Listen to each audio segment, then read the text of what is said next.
Strictly Come Dancing star Hamza Yassin, whose parents brought him to the UK as a child so the family could escape the civil war in Sudan, initially lived in a bustling city.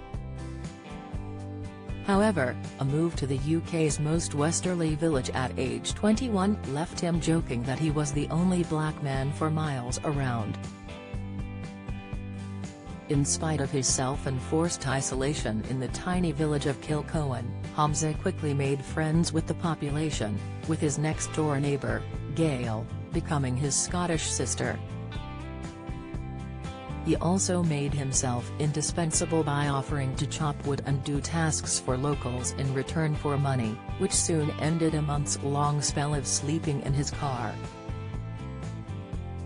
"I'm the only black person in probably 150 miles, but it didn't feel like that," he explained.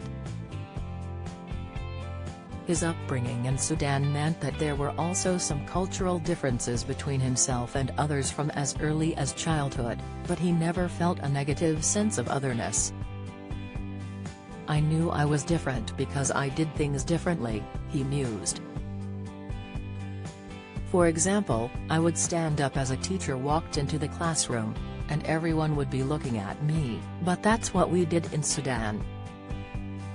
As soon as the teacher came in, or someone of authority, we'd stand up, he told The Guardian. Hamza also recalled being as curious about the new people that surrounded him as they were about him, and was perplexed to see a boy with blonde hair and blue eyes for the first time. "I've never seen anything like that," he exclaimed, before going on to become good friends with him. After he grew up, he embarked on a journey that was to take him away from mainland Britain altogether to pursue his wildlife photography dreams. Hamza, who was a keen birdwatcher from his childhood years onwards, wanted to experience nature in the raw and sea surroundings he'd never seen before.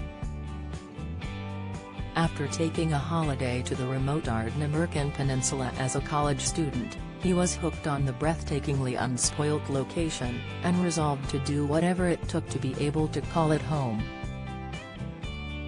The next step was to convince his concerned parents that he wanted to leave and start a new life on an island that, at the time, didn't have so much as a phone signal. Hamza had to firmly tell his mum not to call as she wouldn't be able to get through. Age 21, he voluntarily made himself homeless so he could remain in Kilcohen, sleeping in his car and washing his clothes at a local community centre. He was even forced to use public toilets at a jetty as he didn't have one of his own, but the zoology student was determined to make his new life work. Doing odd jobs for locals helped him to top up his petrol tank, and before long, TV work beckoned. He has now worked on numerous TV shows including CBeebies, Country File, Scotland, Escape to the Wilderness and Animal Park, and to this day, Kilcohen is still his home. It's a million miles away from the glamorous lifestyle he enjoys on Strictly Come Dancing, a show which he is now declared by bookies as the strongest contender to win. However, it has emerged that after Strictly ends, the reclusive star will be provided with his own BBC nature show, and his many followers are sure to tune in.